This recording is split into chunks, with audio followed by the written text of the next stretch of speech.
Hi there, welcome to Floating in Dreams. Today's video is going to be a battle of the palettes where we will have 4 grayish black smoky palettes to decide which one is the best one. Welcome to everybody watching today. If you are into eyeshadow palettes, essence and Catrice, and getting the use out of your makeup as much as I am, then definitely stay tuned because today's video is going to be all about 4 grayish smoky palettes and how they compare in 12 different rounds just to see which one stands out to me the most. So I've already gone over these. I've got some affordable bits, some indie bits, and this is definitely a bit of a different one again from all of the other ones I've done so far. So yes, if you are new here, then it may be good to know that I have fair skin with a cool to neutral undertone, which greatly skews my makeup preferences. And because I have been buying, trying, and reviewing makeup for more than a decade, I have some very strong favorites and just know what I like. So if you'd like to join the Snow Angel Club, then definitely click subscribe below. And now it's time to get to the video.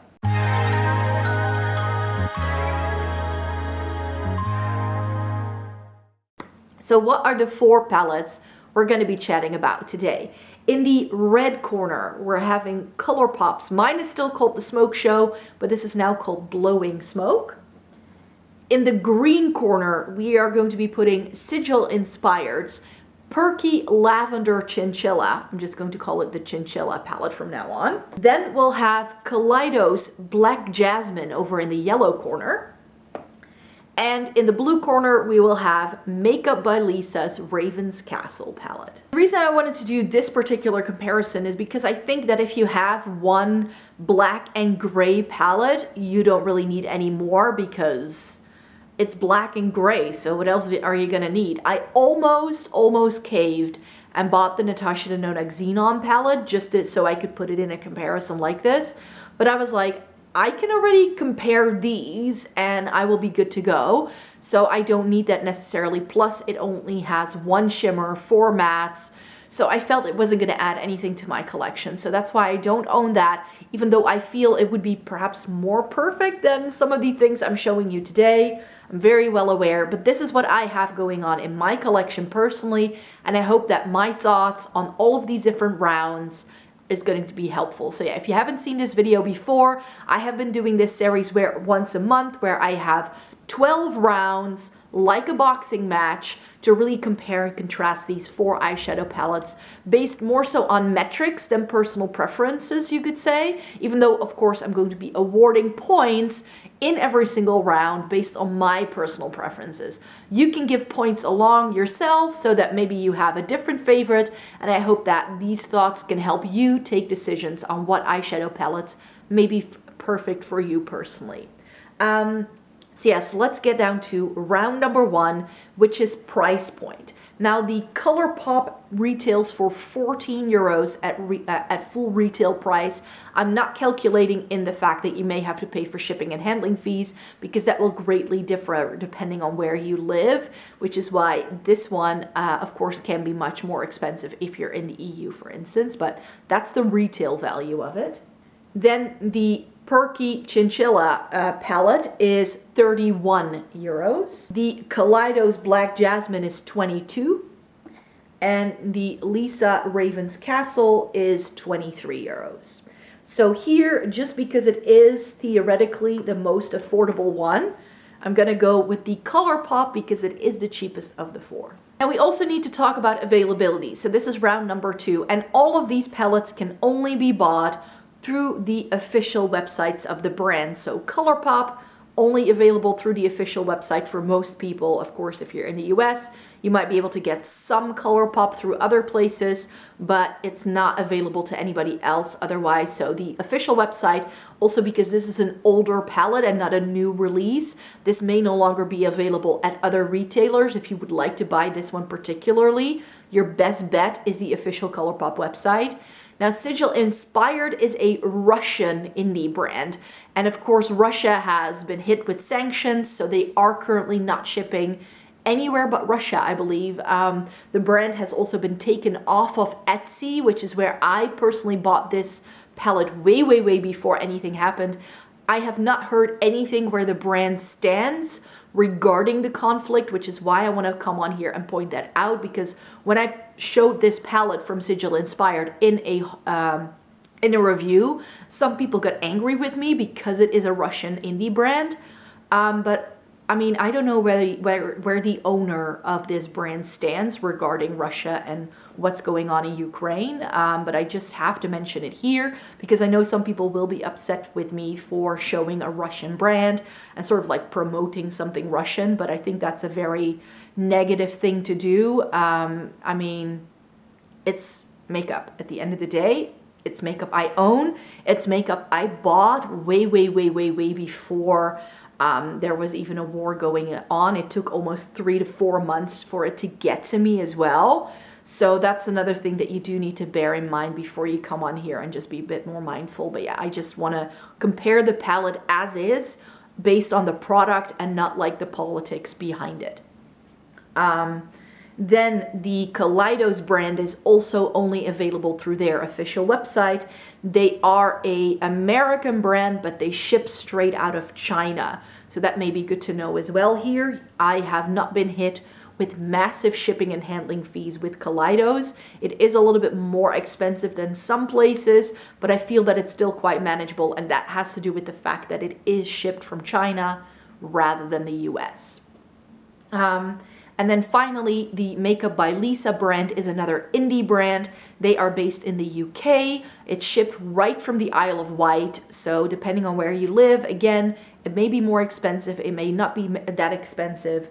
It's really going to depend where you are. So for me personally, the one that wins here in terms of availability, like globally, I think Kaleidos takes the cake. Now, if we're going to get political, then I do have to remind you of the fact that the reason why shipping and handling fees from China aren't that expensive is because China has a special deal, as they are sort of like, there's still this ploy in place for them to get some more economic stimulation within the global market. So that's why shipping from China is so much cheaper than if you were to get something from the US if you're in the EU, or why something is cheaper if you're in the US than getting it from the EU, like getting it from China rather than the EU.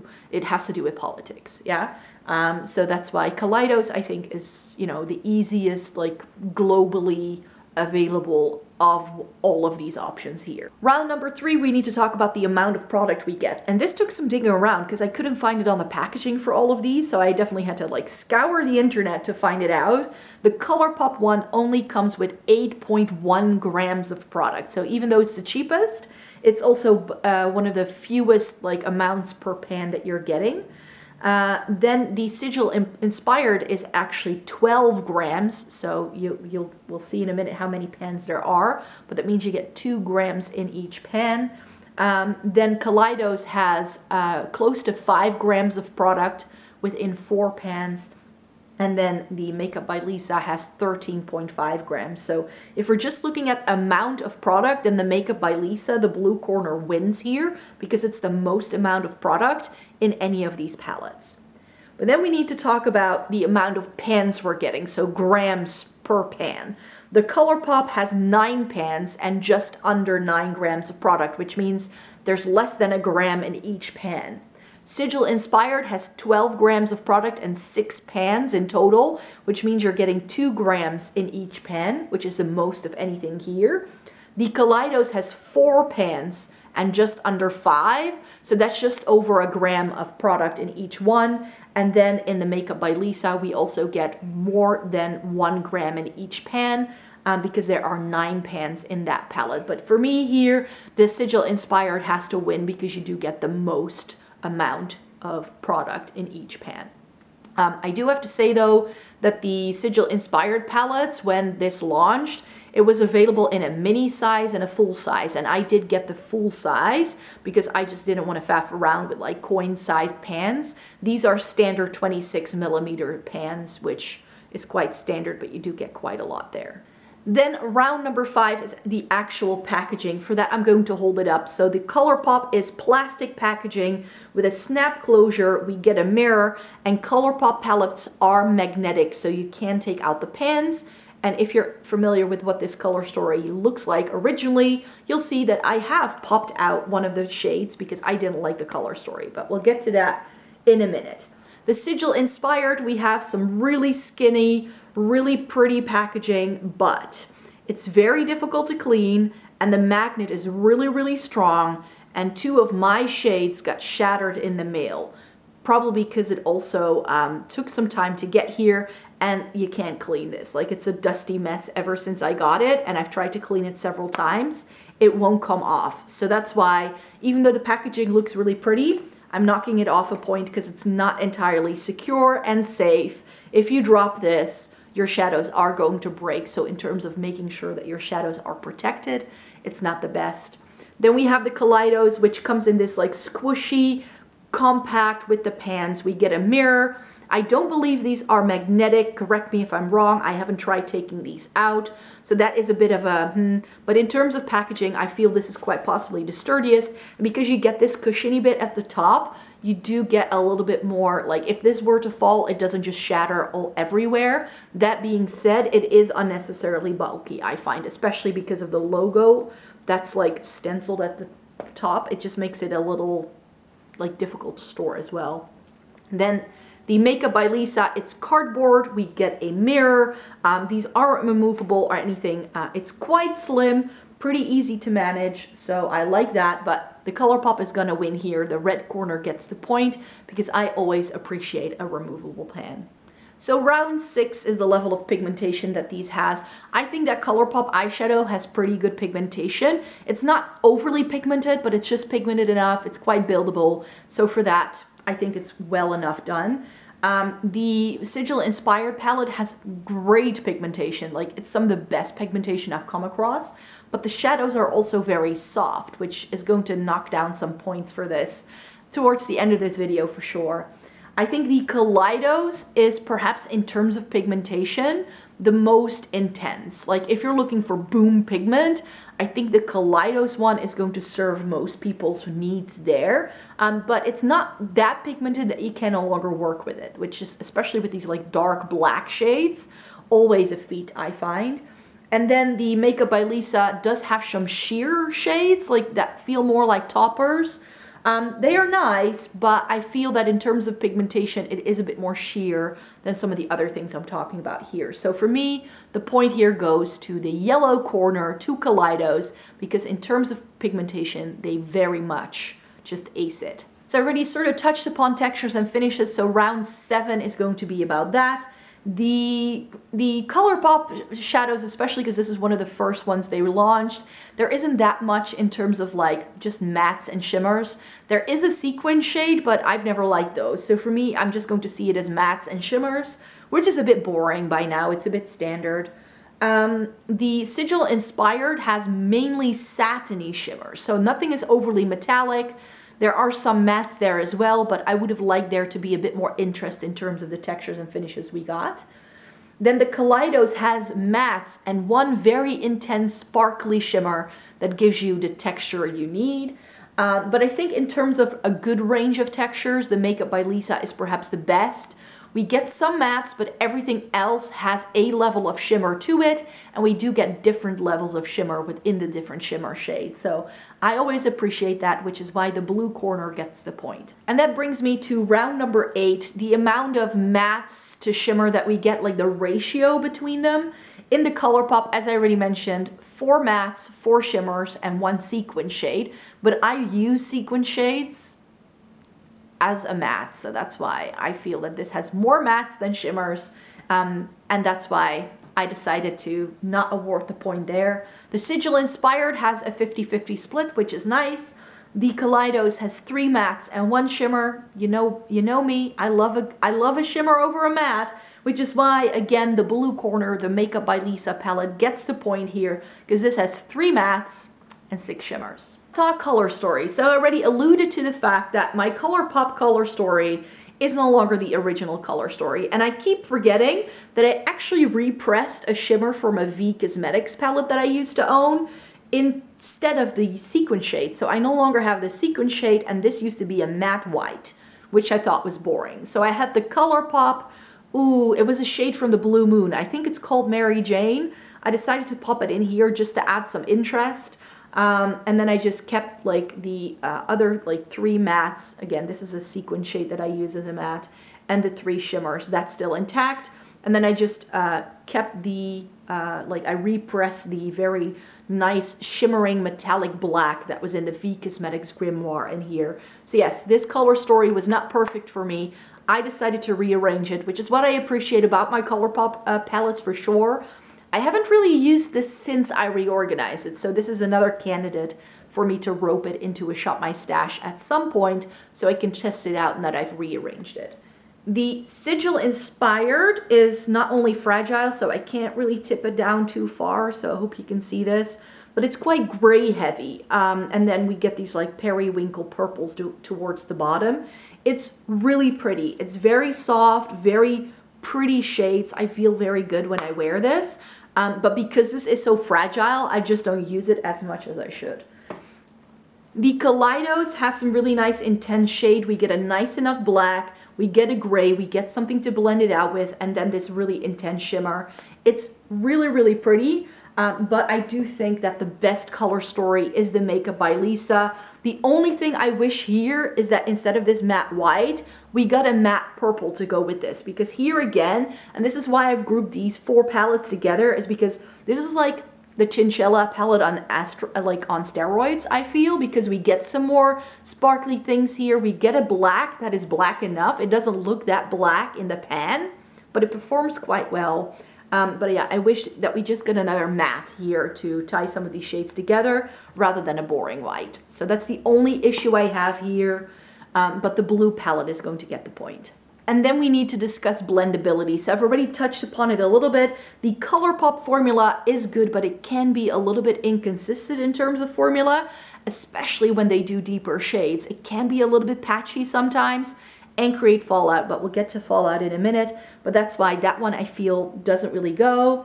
The Sigil Inspired, you saw how crumbly mine are. Granted, that happened in transit, but I can't possibly for the life of me get these to repress to actually stay put. It seems like they just exploded everywhere. So it's a very powdery finish, very powdery formula, even though they have great pigmentation. The powderiness does make it a little bit more difficult to work with. I think that in terms of formula, the Kaleidos one is probably your best bet. Yes, it's a little bit powdery with kick up as well, but I feel that it's easy to control as long as you tap off your brush. The Makeup by Lisa is really nice too, but these shades can dust away a little bit and they require a bit more building up, which is why I think the Kaleidos still wins for me. So the yellow corner gets the point. Then if we consider fallout, then that's my next point. In the Colourpop, I don't get a lot of fallout with their shades, but with some of the deeper ones, that's definitely a risk. So it does require good tapping off. And as I already mentioned, I don't love the sequin shades because either that sparkle just poof, dusts away into like everywhere, or it ends up all over your cheeks, which is not great. Then the Sigil Inspired, I already said, because it is very dusty and powdery, it's very prone to kick up and falling down your face as you're applying it. It's a risky one to use. The Kaleidos one, again, you do have to be very careful with the fallout because of the dark shades. But here I feel that, you know, you have to watch out, but again, with tapping off your brush, it's okay. And the Makeup by Lisa, I feel that some of the more sparkly shades can transfer a little bit to your cheeks throughout the day. So it doesn't get fallout upon application, but it can happen throughout the day. So for me here, in terms of fallout, I think the Colourpop one is probably best because it doesn't do too much, even though I did change out some of the shades now. So I'm not sure I'm being completely fair there, but yeah, the red corner gets the point here. And then last but not least, the longevity. How long does this wear throughout the day? I think the Colourpop one has a pretty good wear time. There's no real issues here. It lasts well. And that's actually the case with all of these. I didn't have issues with these actually staying on my face. With the Makeup by Lisa, I feel though that there is a little bit of fading throughout the day. So that's why I definitely didn't want to give the point there. So just because I feel that the formula is so good, I'm going to give the point here to the yellow corner because I think the Kaleidos shades really just take the cake. That formula is just on a whole other playing level. So if we add it all up, we have 3 points for the red corner, 1 point for the for the green corner, 4 points for the yellow corner, and 4 points for the blue corner. Which means that for the first time since I've been doing this video, we have a tie between these two. So I feel in terms of like gray palettes, it really depends on what you like, who this might be right for. I think if you're looking for a gray tone palette with a black, just a straight up smoky palette, this way may be nice. However, if you want something softer that doesn't necessarily give you a smoky look every time, then the Makeup by Lisa may be nice because we get some softer shades in here. We get some pinky purples, and I think that's lovely. You do need to know though that when I was using this, I felt that this palette looks lighter in the pan than it does once it went onto my lids. So if you think this looks a bit boring, I think because of the black background of the packaging, these shades just look a little less saturated than they actually are. So if you were worried, if you have deeper skin than me, for instance, that this wasn't gonna work for you, like not show up or anything like that, then I think you won't have much of an issue there at all. So yeah, these two palettes I would choose between. If you want pure grays, Kaleidos. If you want a little bit more extra, try the Makeup by Lisa, if that's, if this is easy for you to get. So those were the 4 palettes I wanted to compare for you today. I really hope you enjoyed watching today's video. Thank you so very much for joining me today. I have a bunch more of these comparisons coming up for sure. I think I'm going to be doing cool tones in the new year. So like comparing my Natasha Denona Glam to the Pat McGrath Subliminal, and like getting some more of these cool tone color stories in one of these comparisons as well. So I hope you'd like to stay tuned for more, and then I hope to see you in my next video. Bye-bye, take care.